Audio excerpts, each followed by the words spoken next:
J'aime bien faire de grandes toiles, alors il faut le recul, il faut un certain recul, il faut une lumière, il ne faut pas que ça soit trop dur aussi. Et là, ici, j'ai une lumière tout à fait agréable, je me plais beaucoup. Et le fait de se plaire dans un appartement ou dans ce compte énormément. Peindre, c'est peut-être chercher une certaine, peut-être pas une vraie sécurité, parce que c'est une aventure dangereuse, évidemment, mais c'est pouvoir prendre ses forces, c'est-à-dire se récupérer facilement. Et pour pouvoir se récupérer, je crois qu'il faut avoir un endroit de calme. Est-ce que pour vous, votre travail est différent à cause du paysage? Bien sûr, l'expérience que j'ai du monde, de l'espace, rentre dans ma peinture, et sûrement. Et quand on peint, je ne me soucie pas de l'atmosphère, s'il fait beau, s'il fait mauvais, si c'est bleu, si c'est... Non. Est-ce qu'on peut dire que c'est une peinture d'atelier, alors? Oui, c'est une peinture d'atelier comme la poésie est une poésie de bureau, de laboratoire. Oui. Alors vous avez écrit « La peinture n'aime pas les bavards et leurs explications. Quand ils arrivent, elle s'en va. Rien d'étonnant à ce que devant une toile, ils n'y voient rien. » Il y a des peintres qui aiment bien nous parler et qui savent bien parler de leur peinture. Moi, ce n'est pas le cas. Mais moi-même, je ne comprends pas très bien quelle est la signification de ma peinture. Il y a un mystère, j'avoue que c'est assez mystérieux de savoir qu'un monde que j'essaie de faire se met à fonctionner par moments. Dans un moment, ça s'écroule, ça ne va pas, il faut que je recommence. Tout d'un coup, ça tient du miracle aussi quand ça tient. Et je ne sais pas pourquoi ça tient. Pourquoi je vois que ces formes s'organisent entre elles, deviennent vraies. Et les mêmes formes, tout d'un coup, j'essaie de les remettre à côté, elles sont fausses, elles ne disent rien. Ça se fait tout à fait en dehors de moi. On fait des gestes, qu'on soit pointilliste, qu'on soit géométrique, que l'on soit virtuose de la peinture, on fait des gestes. Et ce geste, ou bien il est lent, ou il est rapide, et il n'exprimera pas la même chose suivant qu'il soit lent ou rapide. Donc la vitesse d'exécution est dans l'expression même. La chose c'est celle qui se voit, celle qui donne une signification à la peinture. Quelle signification, je n'en sais rien. Vous prenez des notes comme ça, non? De temps en temps, oui, je prends des idées comme ça qui me viennent. Alors je note, et en général, j'aime bien que ça soit concis. La peinture, finalement, c'est une chose que l'on voit d'un seul coup. C'est pour ça que je n'aime pas faire de discours, je n'aime pas parler, j'aime mieux enfermer l'idée dans 3 mots qui marchent bien ensemble. On va relire 2-3 choses. Les toiles restent blanches, ça c'est très important, je crois. La couleur dans les tubes, peindre sans peinture. Bientôt la sève, l'appétit de faire et les lendemains matins où je ne sais plus relire la toile de la veille. Pendant la nuit, la réalité a dévoré le désir et son idée à refaire. Oublier l'idée, ne garder que l'appétit jusqu'à ce que sur la toile le désir devienne réalité. Il y a une chose que je voudrais souligner, c'est la difficulté de ce travail, c'est-à-dire d'avoir travaillé une journée, puis on va se coucher, là on revient et c'est très dur de reprendre. Ça arrive souvent, ça?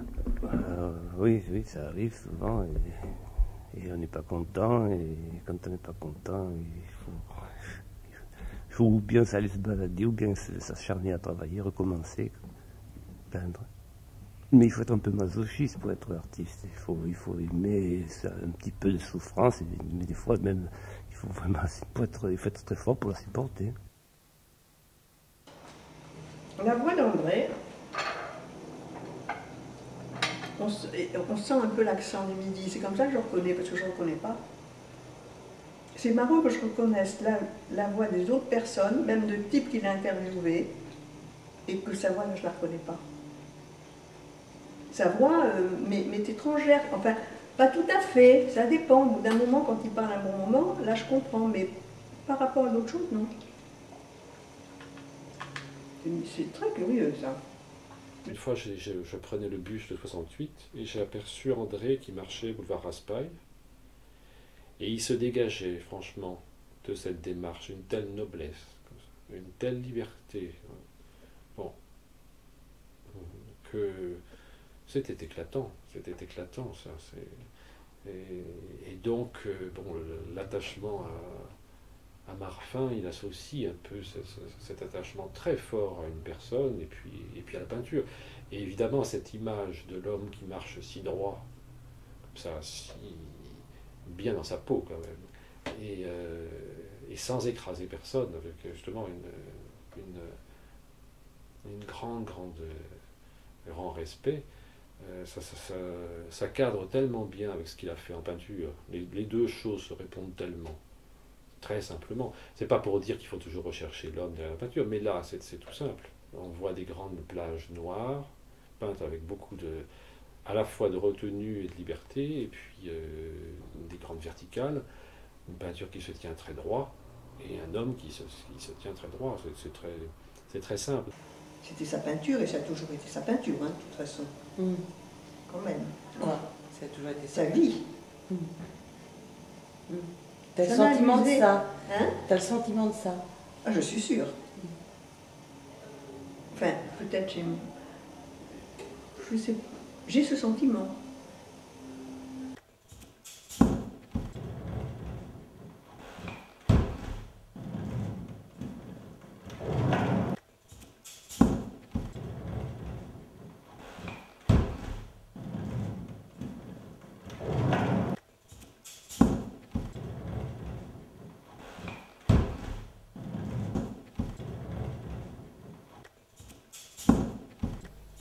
Je demandais au peintre ami de Marfin, quand il venait à la maison, quand il venait à l'atelier de Marfin, de me faire un dessin sur ce cahier.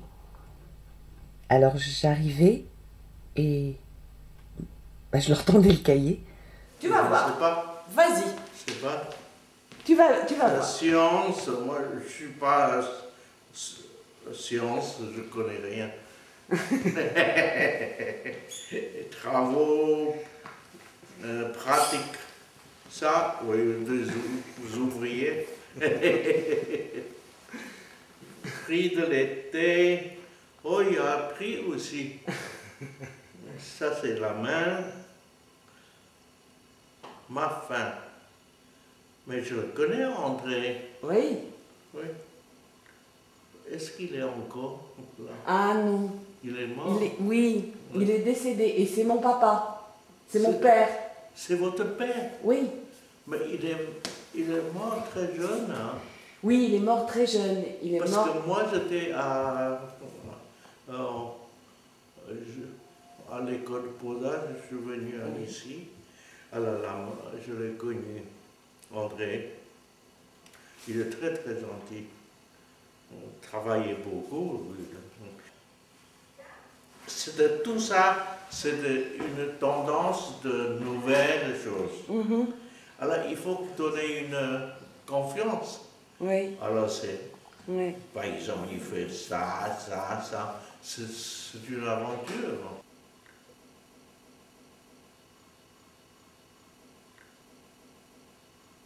Donc il est monté à Paris pour voir la peinture aussi? Non, pour vivre sa peinture et puis Pour lire vivre sa un peu. peinture. Et quand est-ce qu'il a commencé à pouvoir voir des vrais tableaux? Chez Colette Alindy, où il a vu Soulage Hartung Schneider. Ah. Ça a été un choc. Ça, c'est sûr. Il y avait une exposition chez Colette Alindy qui était une galerie de l'époque. D'ailleurs, je crois que Canuel en parle. Enfin, c'était toute une époque, donc. Et ça, je me souviens, il m'en a souvent parlé. Ça a été vraiment un choc. Et c'est là que il est devenu plus abstrait tout d'un coup. Et puis, il y a eu le salon a été nouvelle, le salon de mai. Le salon de mai, le premier salon de mai, il avait envoyé des photos pour exposer à Schneider, parce que Schneider s'en occupait. Et Schneider, donc il a été refusé. Et Schneider lui a dit, renvoyez les mêmes photos, ça n'a plus d'importance. L'année prochaine, ça marchera. Et ça a marché. Joseline. Jousselin. Jousselin. Jousselin, c'était un grand ami de papa qui est monté avec Marfin à Paris. Quand Il y a la moustache. un peu pareil, hein? Pendant l'époque, beaucoup de gens ont moustache. Moi, ça ne pousse pas, je ne peux pas faire. Est-ce que tu te rappelles du cahier? Moi, j'ai fait les éléments de la coquetterie, un truc comme ça. Exactement. Non, c'est ça? Oui. Je ne sais pas si c'est le bon titre. C'est exactement ça. Mais je ne sais pas qui ah, c'est plus grand que je croyais. Ah oui, il y a ma photo. bidon. Mais ça, je voyais pas ça comme ça. Ah ouais. Mais abstrait, qu'est-ce que c'était? On était contre. On était plutôt contre. Parce qu'on était 12 ou 15 peintres. Et on exposait déjà, on n'avait pas peur. Dans des petites boutiques, tu vois. Enfin voilà. Quand tu as rencontré papa, tu étais toute jeune en fait, et tu venais pas tellement d'un milieu artistique. Oh, pas du tout. Je crois que je savais même pas ce que c'était qu'un musée. Moi. Tu savais pas ce que c'était que la peinture? La peinture, pas du tout. Et les premières peintures. Moi, j'ai commencé à voir la peinture par la peinture abstraite. C'est ça. Oui, tu as commencé par voir de la peinture abstraite. Ça t'a fait quel effet? Moi, j'ai trouvé ça super parce que, de toute façon, tout ce qui concernait André, je peux te dire, vous m'avez essayé de me le faire aimer. Voilà, c'est tout. Lui peignait des poireaux, formidables. C'était assez Cézanne, hein, je crois qu'il était dans son livre. Moi plutôt des personnes assises, des personnages bon, dans un intérieur plus maticien. Mais alors les déformer, ben, on ne sait pas comment faire, puis les découper en morceaux non plus. Et alors, je crois qu'un beau jour, lui, le premier, il a franchi le pas, parce qu'on a compris qu'on n'y arriverait jamais si on voulait faire comme Mondrian, quoi. Aussi bien, logiquement, comme ça, pas à pas, il n'y avait qu'à sauter carrément dans l'abstraction. Et lui, il a réalisé ça, mais j'étais encore le témoin à ce moment-là. Parce que quand nous sommes arrivés, donc là, à cet endroit-là, il y avait un vide général. Tu vois, c'était arrêté. Je te donne un exemple, il y avait Yves Klein. Yves Klein, le monochrome, qui faisait des toiles bleues sur des murs bleus, dans une galerie bleue. Et donc, il n'y avait rien. Donc on était là. Et il n'y avait rien. Alors on se demandait, mais alors qu'est-ce qu'on fait maintenant? Comment ça, il n'y avait rien? Il n'y avait rien, il n'y avait pas de mouvement qui... le surréalisme ne fonctionnait plus. Ah, d'accord. Il n'y avait plus de fonctionnement véritable. Il y avait le vide qu'avait déjà symboliquement trouvé Malevich était devenu vulgaire. C'est-à-dire c'était cette espèce de tension d'icône vers le rien que Malevich avait mis à jour, hein, qui était vraiment en 1927, c'est-à-dire déjà à l'époque c'était en cours, et puis ça s'est infiniment vulgarisé jusqu'à Yves Klein, qui en faisait le monoprix de Malevich, quand même, enfin sans vouloir... encore que je veux dire que l'idée qu'une chose se trouve et qu'ensuite elle est multipliée pour rentrer dans le commun dénominateur ne me paraît pas une idée négative. C'est le fonctionnement général de l'art. Il y a quelques-uns qui perçoivent la chose avant, et puis ensuite ça rentre dans le collectif, ça perd sa force, et puis ça recommence, ainsi de suite. Voilà. Alors on est arrivé là. Oui, c'est ça. Et quelques-uns, bon, on a dit, bon, ben alors on continue quand même. Mais quoi? Lui, je ne sais pas comment il a fait, mais on a dû être sur le même objet de réflexion, parce que la seule chose qui m'a paru, moi, vivante encore à l'époque, c'était les résidus du surréalisme. Masson, tout ça, Michaud. Et Michaud était un personnage très comme ça. Il n'était pas un vrai peintre, il était un poète, mais c'était ce poète qui était entre les deux, entre l'écriture et la peinture. Oui, c'est ça. Et donc, c'était ça l'endroit. Tu vois, il m'a semblé que pour André, c'était quelque chose de semblable aussi. Nous avions affaire, nous étions arrivés à la fin de l'image, Et nous avions il y avait encore le mot, et c'était aussi à la fin du mot, et que le noir était cette zone dans laquelle l'image et le mot avaient quelque chose en commun. Tu comprends ce que je veux dire? C'est-à-dire l'écriture se sert de l'encre. L'encre est noire. Ce que nous étions en train de faire, nous étions en train de réaliser qu'il n'y avait plus d'image, et puis qu'il n'y avait pas non plus de mots.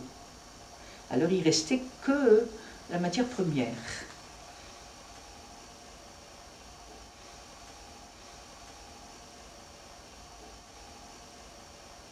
Il avait une telle maîtrise de son travail, c'est que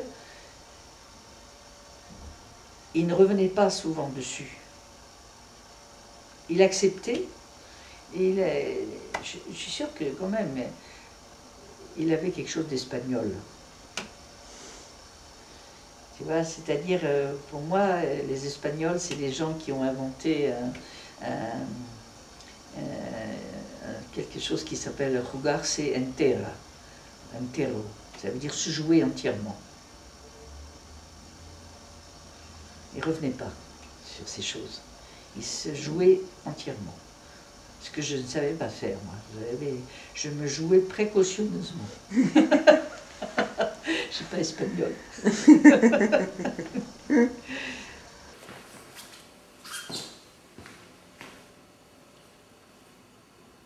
Ah, Zawuki.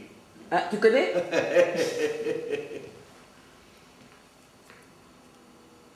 Nous sommes de classiques. Et qui passe? Ah. Ah, ça c'est moi. Ben, culot. 69. Ouais, ben. Tiens. Ben voilà, je ne me souviens pas de ça. C'est un bon de loin.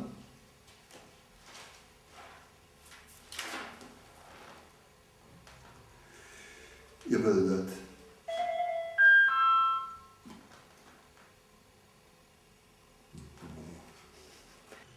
Et je l'ai connu à l'occasion d'une exposition de peinture à laquelle il participait, une exposition de groupe, dans un salon, je pense. Et j'étais avec un critique qui a disparu depuis, qui s'appelait Guy Wellen. Et Guy Wellen m'a dit, tiens, il faut que je te montre quelque chose là, qui me paraît intéressant. Et une peinture qui me paraît intéressante. Et c'était une peinture d'André Marfin. Et je l'ai rencontré à ce moment-là. Et alors, à l'époque, il était question de peinture à plat. L'espace, dès qu'il y avait un espace qui pouvait être apparenté à la profondeur, dans une toile, c'était rejeté. Et ton père ne le rejetait pas, ça. Moi non plus, d'ailleurs. Et alors, Colette et moi, nous sommes allés les voir avant. Et puis on a suivi tout ce qu'il a fait par la suite, on est devenus des amis. On s'est beaucoup vus à cette période-là, et puis il y a eu un moment où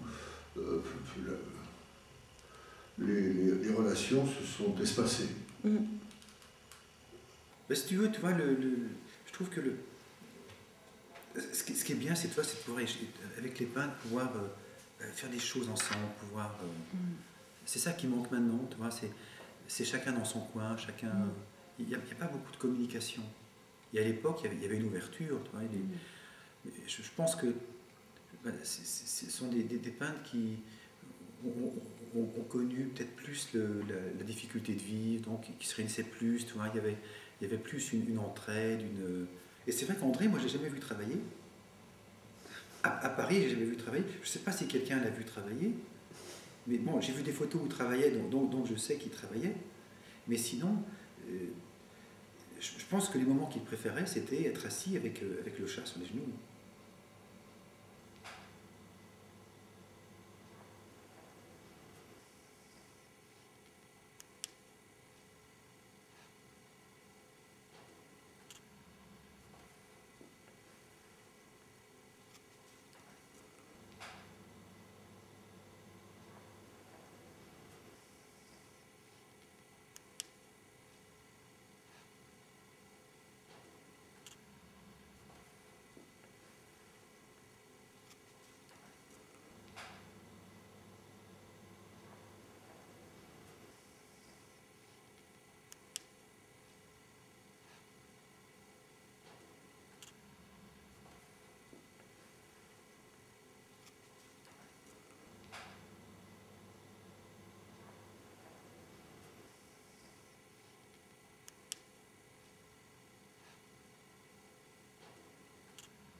il a horreur de vendre sa peinture.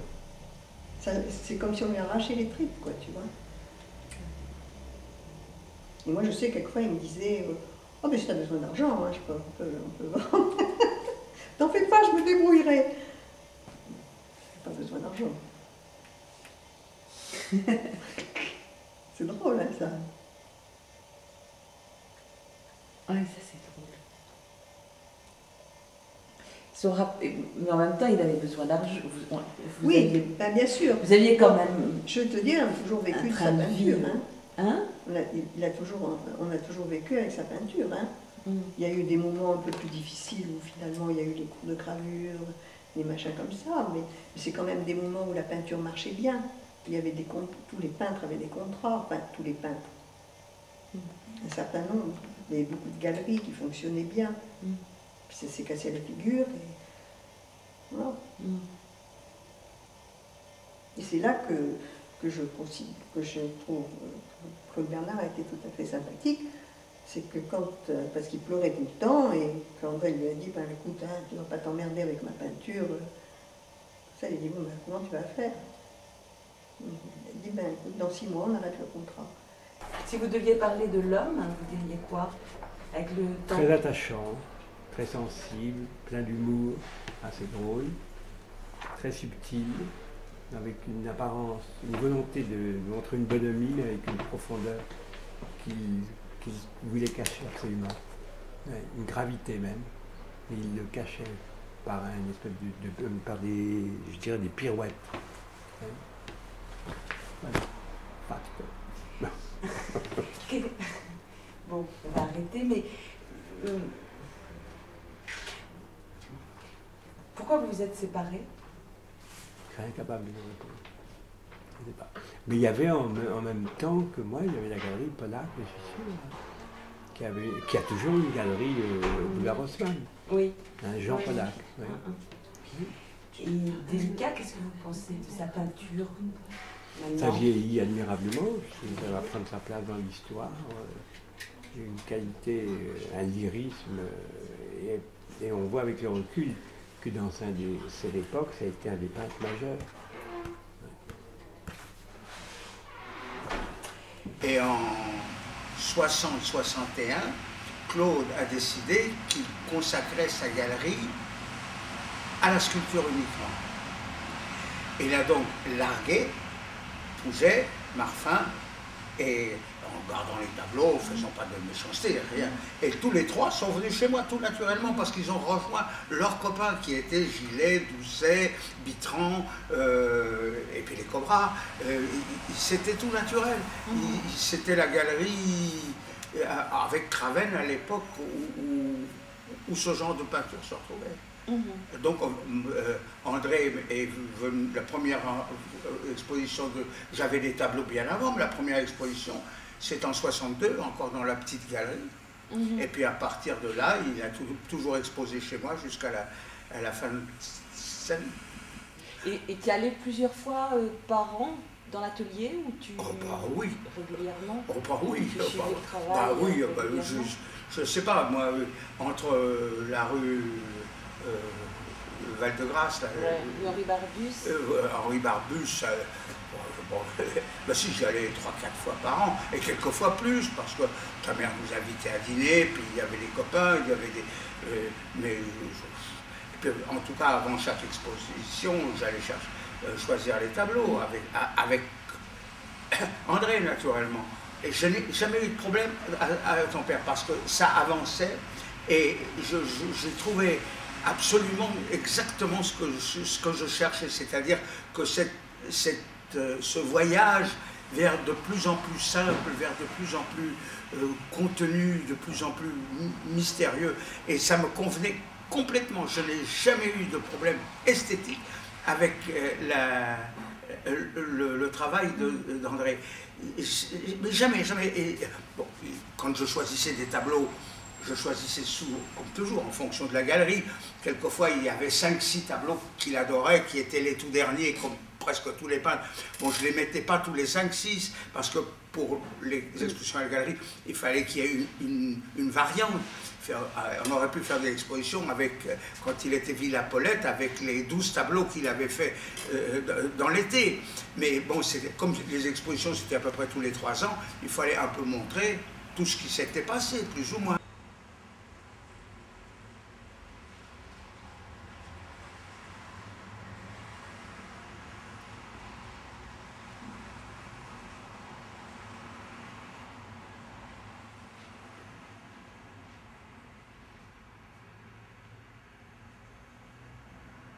Comme la plupart de mes peintres étaient des peintres qui étaient chez Jean, je n'ai rien fait sans l'accord de Jean.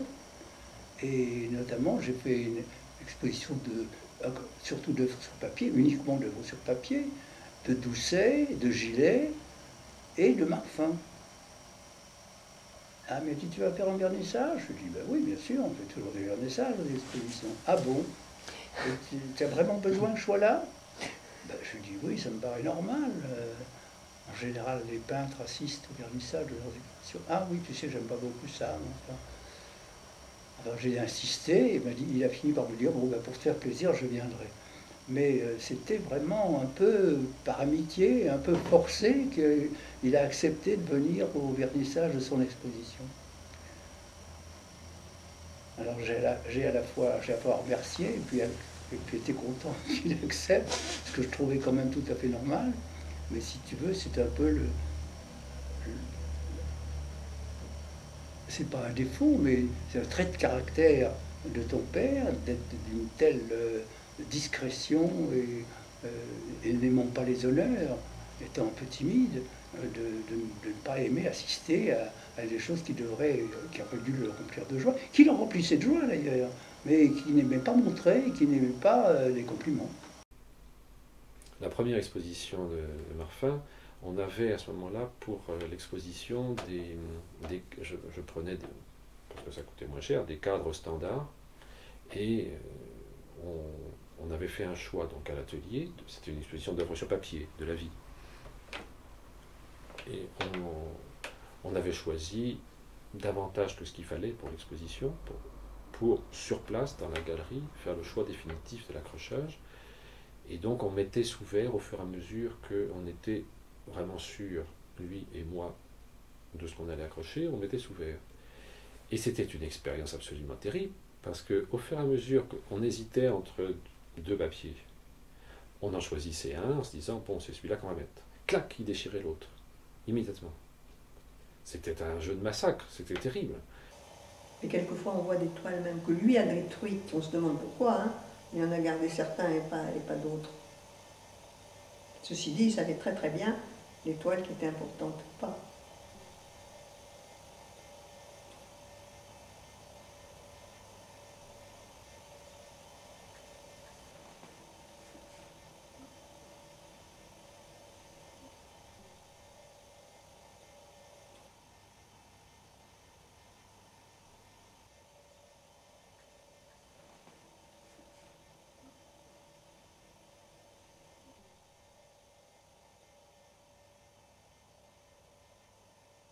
Cette façon dont le blanc apparaît d'abord dans les déchirures, ou de manière minoritaire quand même dans l'ensemble, et puis comment le blanc gagne peu à peu, comment il y a une période où le blanc et le noir sont, même dans l'espace, quelquefois c'est impressionnant, on pourrait calculer mathématiquement, je ne l'ai pas fait bien sûr, mais ça se voit, il y a équilibre complet entre le noir et le blanc à un moment donné, ça c'est dans les années 80 bien sûr. On voit que il y a une espèce d'égalité entre la puissance du noir et la puissance du blanc.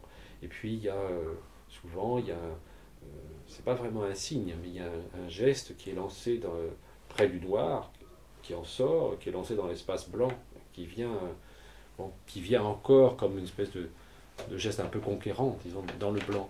Mais peu à peu, c'est vrai que le blanc gagne. Et ça c'est très impressionnant. Et jusqu'à occuper vraiment le centre du tableau, si on pense aux 3 grands tableaux horizontaux, par exemple, avec les bandeaux noirs sur les côtés. Bon, le blanc, là, il occupe davantage que la moitié, il occupe tout le centre. Bon. Et puis, je crois que dans les toutes dernières choses, elles sont blanches.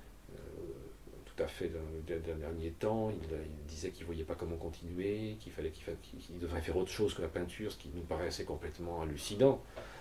Imaginez Marfin, mais il n'a pas pu, il ne pouvait pas faire autre chose que la peinture. Mais on a le sentiment d'une œuvre qui a été vraiment accomplie, qui est pleine dans sa totalité, qui a toute sa beauté. On ne peut pas penser à une œuvre inachevée. Ça, c'est troublant. On a le sentiment de quelque chose qui s'est accompli. On a le sentiment d'une œuvre qui a été vraiment au bout d'elle-même et qui n'est pas inachevée.